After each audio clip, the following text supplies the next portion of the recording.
Hello, I'm Porschia Parker Griffin, and I want to welcome you to the Career101 Podcast, a place for ambitious professionals and seasoned executives who want an edge in their career. We're talking about all of the things you were never taught or told when it comes to career growth, development, and change. Now, let's get into it.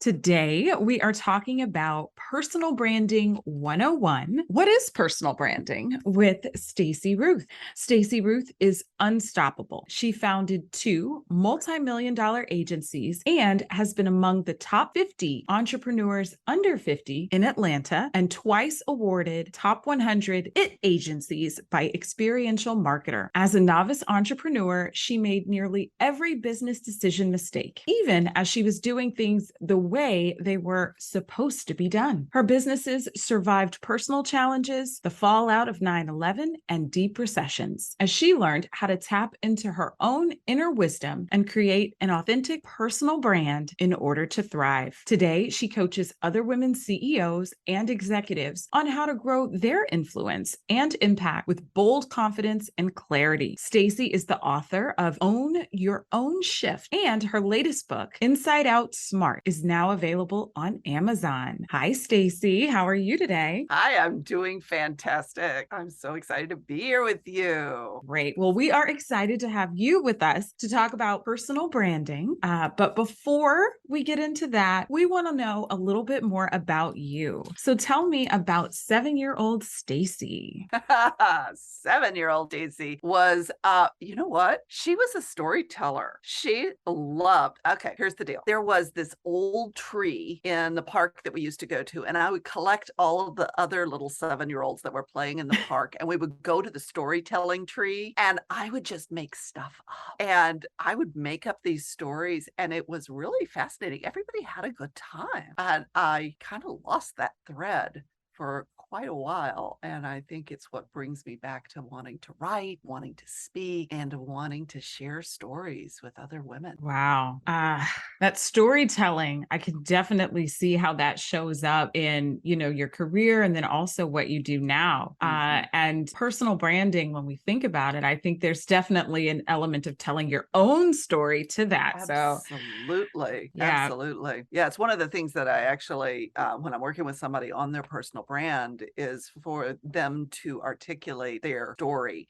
And the difference, and it is a very, very, very important difference, is that their story must be authentic. It must be real. And within parameters, it must be transparent. And so we're not making works of fiction here, and we're not trying to make ourselves look different than we are, but we do need to present our highest and best self. And that is built on some of our perhaps not proudest moments, but they were our greatest learnings. Whoa, you said a lot of great information there, Stacey. I definitely agree. Sometimes I see people who are creating a story and they think they have to be perfect, right? And they think that they, have to leave out the messy part. So thank you so much for sharing that with us. We're gonna dig more into that. But, to go back a little bit, tell me, what was your first job, Stacey? Oh my goodness, my first job, because my parents wanted me to focus on my work and not have the fast food restaurant or the little retail, starter job. So my first job, I didn't tell my parents that I had. I was the editorial cartoonist for our college newspaper. And so I got to share whatever opinions I had in illustrated form. And it was a really, really fun, not terribly lucrative, and made so much more fun because it was just secret. Nobody knew. Wow. So Stacey, that adds a whole different dynamic to you. You were already, multifaceted, but to know that not only were you telling stories and helping with kind of, the branding, marketing angle, you're also an artist. So. I am. Yeah, I started my first agencies. I had been a graphic designer, art director, and initially was in illustration. So I always find that to be the most fun expression. I do come back to it even when I probably should be doing some other things, because it is so much fun and so fulfilling. Yeah. Yeah. You're a true creative, it sounds like, Stacey. To a certain degree, yes. Yes, I So have other facets as well. yeah, Yes. yeah. Some of the other facets. You've had a really interesting career with it seems like quite a few twists and turns. Just tell us about some highlights or pivotal moments in your career. Well, probably like a lot of your listeners, I found myself kind of going with the flow. And when opportunities would pop up, I would follow that thread. Whether it was actually the best or most fulfilling thread for me to follow didn't even occur to me. It was what was in front of me. And I tended to follow what society at large tells us is the successful thing to do, is the right thing to do, is the strategic thing to do. And I right thinged, strategic thinged my way into overwhelm, exhaustion, burnout at the agency that I worked for in Atlanta. It was one of the Atlanta office was one of the largest, I'll say, global production companies. I think that's what people will understand in the world at the time. And I was working from 7 a.m. until 7 p.m. at night, working weekends, eating lunch at my desk. Probably sounds familiar to a lot of people, at least pre-pandemic. And I had not taken a vacation in 5 years. So when my husband and I at the time took our first vacation in 5 years, and we took 10 days and went to Sedona, Arizona. And I literally went on the mountaintop at one of the beautiful vortexes, and there were people meditating. I'd never meditated, sat there in the stillness, and I actually heard a voice. Now, I didn't say, oh, that's God speaking, but it was very clear and it was very articulate, and it said, it's time to go out on your own. And I literally came down off the mountaintop and started my first agency 60 days after that. And that was my first real career pivot, where instead of following flow, I got in the flow. I became the flow, and I was able to really tap into what my inner desires, what my inner calling really was about. Now, I didn't maintain that 100%, let's just be honest. And yet that was a very powerful, pivotal moment for me. Thank you for sharing that, Stacey, because a lot of people are experiencing that burnout, that overwhelm. I'm raising my hand. I've starred in that movie also.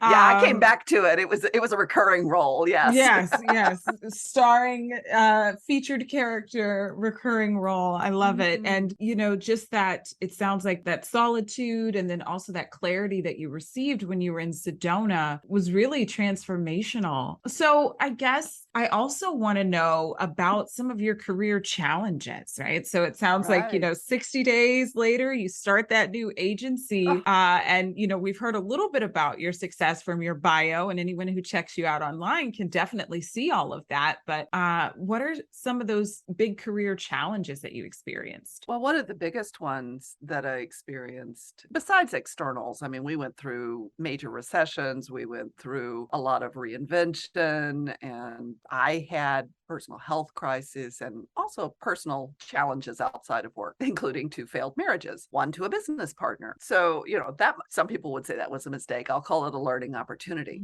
But what I will say is that the biggest challenge that I brought into my work was, as a high achieving woman, I'm almost guaranteed to have some experience of this, was imposter syndrome. So who am I to be leading an agency? Who am I to be doubling in growth every year? Who am I to be working for Fortune 500 company? And it was a man's world at the time. I'd received, although I didn't understand I'd taken them on, I thought I was angry at them and I was going to push them away. But I got the messages from society that said, honey, maybe you should get some help, or maybe you should not put yourself out there so much. And the perfectionism and the control and the trying to do all the things and the procrastinating, all of those things as a leader in an organization, I did. And truly, I was not a great leader for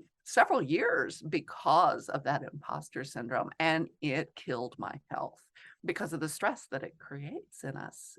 Imposter syndrome is sure that I don't have what it takes, is sure that I'm a fraud and I will be found out. Wow. Yes. I mean, what you shared is so important for people to hear. And I hope people go back and listen to what you mentioned again, because you said so many important things. Imposter syndrome is one of the biggest things that our clients struggle with. Especially as they're progressing throughout their career. Maybe they're trying to move up a level, right? They're going from individual contributor to manager, manager to director, director to executive, or they're starting their own business, right? They're an entrepreneur. And that imposter syndrome shows up at different levels throughout your career. So, we could probably have you back for another episode to talk all about imposter syndrome later. But, absolutely, what you shared was so powerful. So how did you kind of transition out of imposter syndrome? And I'm sure it's one of those recurring themes too, right? Recurring movies we talked about before. Recurring role for sure. Yeah, absolutely. Yeah. Well, for me, I really hit a wall with a health crisis that told me something had to change. And that was, I was losing my hair. I had headaches 24/7 for several months. And then I found out I was bleeding internally. So it was, my body was breaking down because of the stress, the emotional, mental, and physical stress that I was putting it under, never mind what it was doing to the people who I worked with and who worked for me. And so at that time, I read a similar story by Arianna Huffington. And, it's great to say, oh, I'm just like Arianna Huffington. But it was an opportunity for me to see that it was a choice. It was a set of behaviors and I could change it. And it really got me in touch with what mattered to me and what was uniquely powerful about me rather than trying to measure up to somebody else's standard. Because, to your point, it's not just high achieving women that have imposter syndrome. It's anyone who finds themselves first, only, or different. And we all want to belong, right? We all want to blend in. We feel like maybe we're betraying, our peer group when we move up or something. And it's the same thing when we are creating our new business. Entrepreneurs, 84% have imposter syndrome, and they are in the middle of really defining who they are. For some of them in a completely different way. And that was another experience that I had when I started this new, executive leadership development and consulting work that I was doing. It was so different from my agency. And I found myself a little bit back in imposter syndrome, but I also really began to understand the power of personal branding to be able to get us through it in a way that I didn't even imagine was possible, because both the breaking through of imposter syndrome, well, I should say three things, the trifecta of starting a new business or a new role, building a personal brand, and really getting in touch with who you are and what your unique strengths are essential to not just our success, but to our fulfillment. Ooh, I agree. I agree 100%, Stacey. You have a lot of great experience, like you mentioned, the marketing, the branding, also the leadership work that you do. Today, we're going to focus on personal branding, which is a component of that. I want to start with the basics, though, for some listeners who might not be familiar with personal branding. What is personal branding? Well, the personal branding is really of the individual. Of course, if somebody's starting a business, they're certainly going to use their personal brand to influence and shape their business brand because they're almost indivisible. But the personal brand itself is about how we influence others, how we grow our personal impact in our organizations, in the world. How do we want to be perceived? What do we want to be known for? And in some cases, how do we want to be remembered? They say it's what they say about you when you're not in the room. It's also what attracts the right employees, attracts the right opportunities. And yes, attracts the right business and clients. And it's how you build trust. Sometimes, Stacey, I've heard people say professional brand as opposed to personal brand.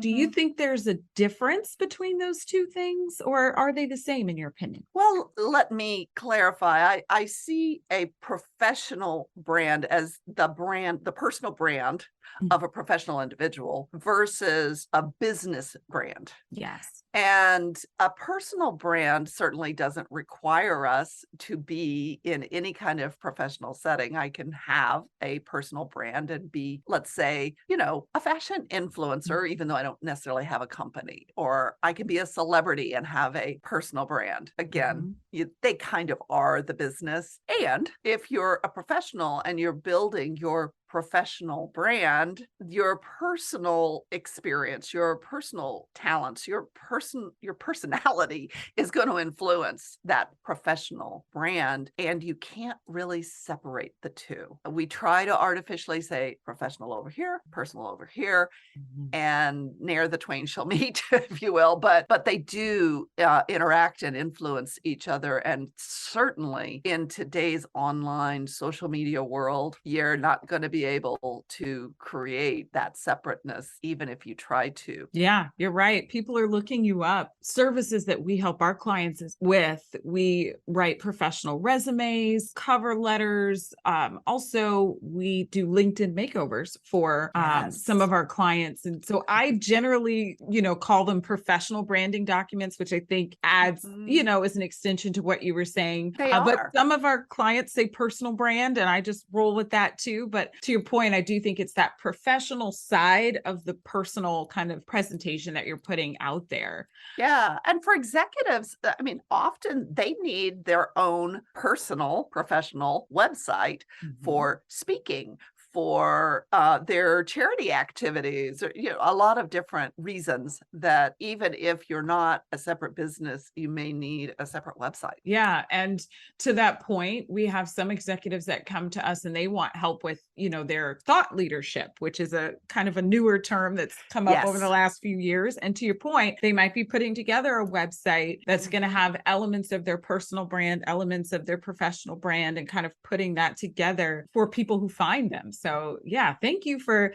clarifying that. Yeah. So Stacey, why do you think a lot of people are hesitant or they might cringe at the thought their own personal branding? Well, I certainly run across a lot of individuals who, especially entrepreneurs, don't just cringe at the idea of personal branding. They also cringe at the idea of marketing and selling themselves. It feels disingenuous. It feels fake and false. And it also feels like a lot of work that's exhausting. And I think at the core of anyone who cringes at personal branding, there are two things that they really want to avoid. One is they want to avoid being inauthentic. And if you're building your personal brand correctly, you can't be inauthentic. So there's a lot of people out there trying to create fake brands. And I understand why people are afraid of being inauthentic. And yet those are not effective personal brands. The second reason is people are afraid of being too visible, afraid that the visibility will somehow get them rejected, will somehow get them in some sort, shall I say, conflict, some sort of argument or conflict, or upset someone in some way through that visibility. I just don't want to be that visible. Yeah, absolutely. I think both of those are, really common. I'll speak for myself and some of our clients. I'm an introvert. And so to your point Mm. about starting that business, I was, confronted with the idea that guess what? I'm gonna have to be a lot more visible to your point. And even though I don't consider myself shy. So I make that distinction between being an introvert and Yes, being definitely. shy. But just to know that, hey, I'm gonna be putting myself out there more. And so that is something that, to your point, comes up for a lot of our clients too. And there's ways to be visible with, to your point, the introverts don't want so much input from other people.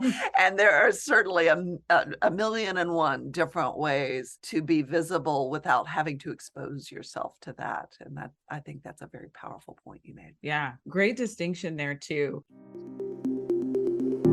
The Career 101 podcast is brought to you by Fly High Coaching, where we help our clients soar to their full potential. More and more professionals and executives are setting out to achieve their career goals. But without the right support, it can be difficult, if not impossible. Whether you need career coaching, interview coaching, or a professional resume, we're here to help. Check us out on our website, fly-highcoaching.com. So how can having a strong personal brand help someone in their career? I almost feel like it's a necessity.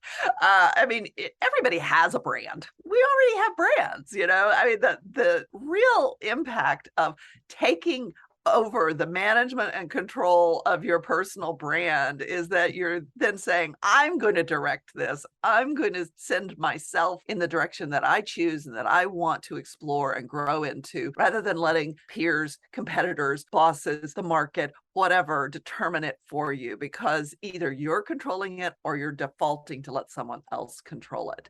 So if I decide that I want to grow my brand as the go-to person on the team, I don't necessarily want to skyrocket into the stratosphere of executive leadership or start my own business, then you're controlling the direction of your career in that way. And it's perfectly okay. The importance is to know what it is that you want and what your purpose and your talents and your strengths and your desires, what they all play into, so that you really are creating something that's fulfilling for yourself. I don't know another way to grow that's fulfilling rather than to really take ownership of all of that. I love how you position that, Stacey. And what came to mind for me in what you just said was also thinking about it from, a journalistic standpoint. Nowadays, people talk about narratives a lot, the thought of kind of controlling your own narrative, right? So it's not Absolutely. your boss's narrative, your manager's narrative, or even the company that you work for's narrative. It's your own. So I love that. One thing that people get us sometimes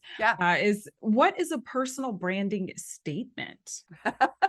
Well, there's a lot of different terms, and there's actually a variety of opinion about that, right? Some people treat it as a tagline. Some people treat it as a mantra. I like to think of it kind of as a purpose statement that really talks about what I uniquely do best, how I uniquely help, and who I uniquely help. So that's very similar to a purpose statement. Then, there's some folks that just pick 6 words that are values and put those together as I'm this and this and this, and I help do this and this and this. And, there's a lot of different approaches to it. I like the purpose statement because it helps me be very clear about what I'm about every single day. I know that I'm doing these things to help these people in this way, because ultimately we're here to help each other. Yeah, absolutely. No brand is an island, I guess. Right. So many of the professionals and executives in our community are interested in developing their personal brands. What advice would you give to them, or anyone, right, who wants to improve their personal brand? First, I would look at whether you need to. And the telltale signs that I need to improve my personal brand is I'm not attracting the opportunities that I want. I'm not attracting not just clients that I want, but the right kind of clients that I want, or I'm not keeping, retaining, or attracting the team and resources that I want. If those things are not happening and you're just working yourself to death, then yes, a personal brand refresh would be a good idea. And refinement. I like to start with you. What are your values? What are your strengths? What are your talents, your passions? Where do you really feel like you can serve? What do other people say about you? What do they tell you? What are your superpowers? What's your archetype? All of these, it's the best subject in the world, you, right? And let's really get to know you before we decide how to start expressing that into the world. And then the next thing is to really understand who you're serving, how you're serving them, and what they really want, where the gap is that you can fill, and we can go from there. Yeah. Most people, unfortunately, start with what they're projecting rather than starting with themselves. So I definitely agree. How would you recommend someone go about doing some of that deep work, Stacey? So I know, you have, books and some resources that we'll get into, but I'm interested to know, how could someone get started with that, today? Is that pulling out a journal? Is that, thinking intently or going back and looking at aspects from their career? I just want your insights on that. Absolutely. Well, we could do a entire episode of this on any one of them. I typically like to start with our values, because many of us look at our values and we try to embody values we think we're supposed to. We try to embody values that might get us where we want to go, or we try to embody values that someone has told us we should embody. And it's possible to use any particular set of values that are uniquely your DNA to get you where you want to go. Rather than trying to make the value take you there, you get to let the values you already have and already embody take you there. I have you may have something similar, but I have a values worksheet that is available for free on my website for folks to really dig into what it is they truly value, because between us here on this episode, most people have never taken the time to actually identify their personal values. And doing that is eye-opening when we do it right and don't just try to pluck a bunch of values out of the air. Yeah, I completely agree. We do have a values assessment that our coaching clients generally fill out towards the beginning of their programs with us. And we propose some values and just kind of get them to scale and rank order those. But you're right. I think that's a great starting point. Yes. So you started, I think, kind of alluding to some of these things earlier, Stacey, but I want to know, from your perspective, what are some of the biggest mistakes you see people make with their personal brands? And when I say lack of clarity, they're not sure that it's really their personal brand, but they see Jane Smith over here doing something that looks really good. And I think I'll try to emulate Jane Smith. And then that doesn't work. And so then they try to go over and emulate Betty Jones, whatever, right? And so they keep switching it up, or they switch it up this way. I'm going to talk about this, and then I'm going to talk about that, and then I'm going to talk about the other, and then I'm going to, and nobody gets a chance to even see what their strengths are because they keep switching. So lack of clarity could also be lack of patience. I'm not sure. But then the lack of commitment is really a lack of commitment to themselves, a lack of commitment to growing their personal brand in a daily practice. A brand is not a light switch. It's something that is developed over time and by consistently showing up as that brand. Yeah. We're in a fast results, fast food, instant deposit kind of world, and we have lost our patience and therefore are undercutting our ability to actually grow our businesses and our careers. The word that came to mind for me as you started was consistency. So yeah, definitely not necessarily fast results when it comes to the personal brand, but I think just being authentic and understanding it can help people to maybe get out of the timelines and expectations, around that. And I do want to add a third thing, if I may.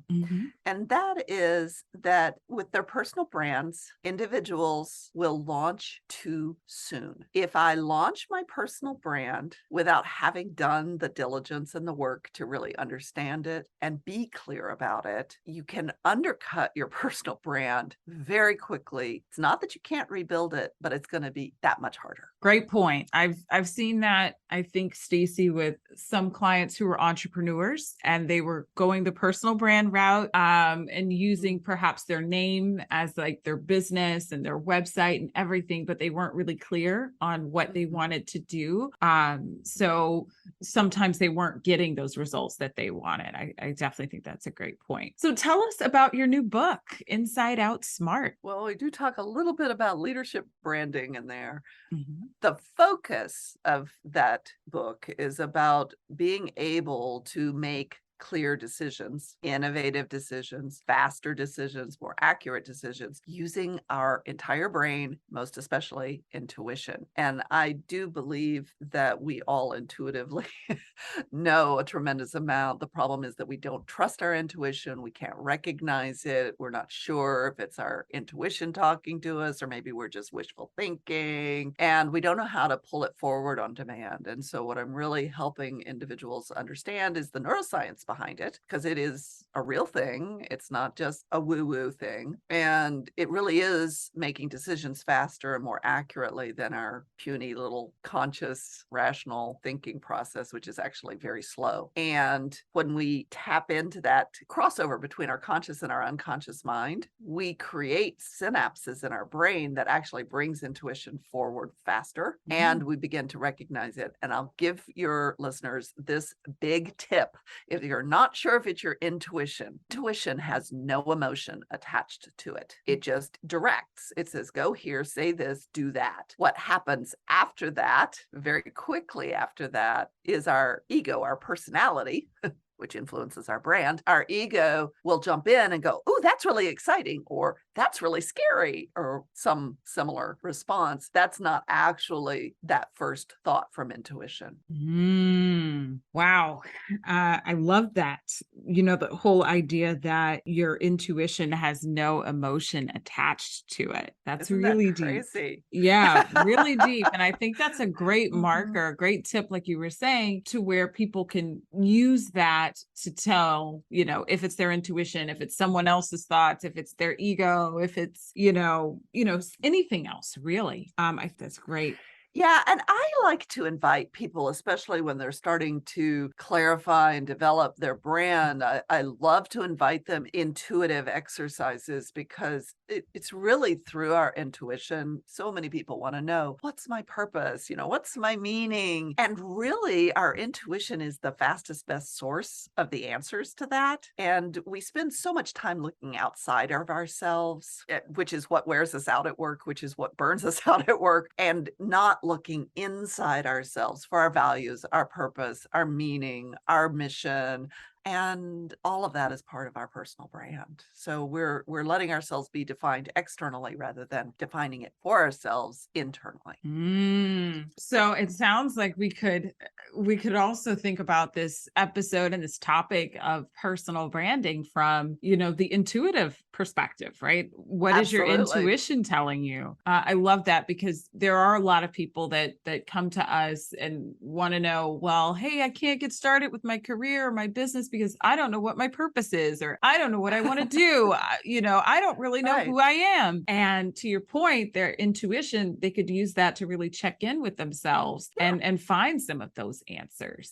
Absolutely. And what's really interesting about intuition is it's curious. It's willing to explore all the possibilities. And that, I don't know is our ego speaking. It's our fear and our personality saying, well, what if you choose wrong? What if you choose this and then you decide you don't like it? What makes that wrong? Those are the things that we put ourselves in such a straitjacket over, rather than allowing ourselves to learn and explore. Isn't that what life is all about? I completely agree. I would give that like 10 thumbs up. I think that sometimes I talk to people, Stacey, whether it be their career or their business, and they're so scared to get it wrong, they take no action. And then they realize that they've been thinking about something for weeks, months, or years. And if they had just jumped in, and even if they had done something and they thought, hey, this was wrong, they could have course corrected and been on a new path, or 2 or 3 new paths. But instead, because they never jumped in, they're still at stage 1, right? Asking the same question. Yes. And here's a little tidbit, because I also, using intuition, I teach innovation. Actually thrilled to be speaking to Johns Hopkins Aerospace Division on innovation next week. And that too, that intuition tied with innovation. Here's the secret. Over 90% of new product, and those 90% of products are going through all the rigors of product testing, all the focus groups, all the testing, all the research. and they're still failing. And that to me is part of the problem. Our innovative process and our self-discovery process is we are trying to get it right before we've even tried it. And Apple never did the product testing. Apple just said, I think this would work. Let's try this. Mm-hmm. And Albert Einstein was saying, let our rational minds be the servant of intuition, not the other way around. So we're trying to do it all up here in our frontal lobe, Mm-hmm. the executive functioning, and the 5% of our brain that's slow and ineffective, rather than allowing ourselves to play. And when we play, we actually get insight faster and we grow faster. And personal brands are about growth. Yeah, that's fascinating. We'll be providing a link to your website and your other social channels in our show notes so that people can find you online, Stacey. But what is the best way for someone to get in touch with you? Well, I'd like to invite people to my website because it is rich with tools, and you can connect with me through the website. And that is unstoppable-leader.com. I'm on all sorts of social media under Stacey Ruth Says. Great, great. So now, Stacey, I want to shift gears a little bit. What is your definition of career success? My definition of career success is whatever fulfills you in your life.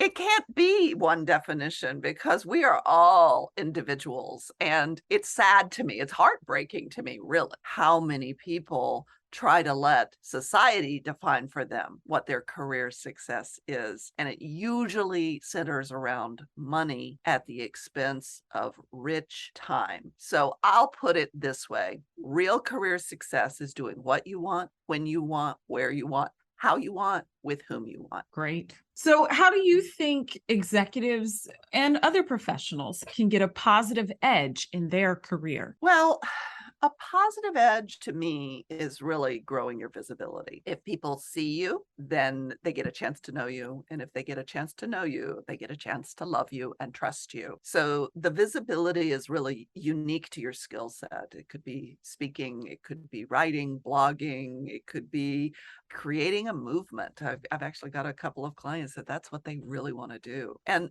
all of those things are growing our visibility. It's really connecting with other people and serving other people. There is no better way. Mm-hmm. Yeah. Grow all of that from growing the visibility. So, Stacey, you were so kind to share with us about some of your challenges in your career that you've had earlier. I'm interested to know, what are your thoughts on work-life balance? I started the business I'm in now in order to create greater work-life balance for myself. I was traveling over 250 days out of the year before I did that, and it just wasn't sustainable. My pets didn't know who I was. So my husband vaguely remembered, right? And so really, to me, it's to be able to do the work I love, but let that be just the segment of the pie on the whole wheel of life, so that I get the chances to mentor, to be a student and learn, to work in my spirituality, my creativity, to play, to have adventures. All of these things are a part of who I am. And life is the wheel. Work can't balance with life. Work must integrate into life and just be a part of it. Got it. The work-life integration. Mm-hmm. I love it, Stacey. Well, you have shared a lot of wisdom and insights with us today. I'm sure that our listeners could use it to be more confident in their careers. I appreciate you being with us. Thank you very much. Lively conversation. Lively indeed. Thank you again for listening to this episode of the Career 101 Podcast. I hope you have at least one key takeaway that you can use in your own career. Until next time, here's to your success.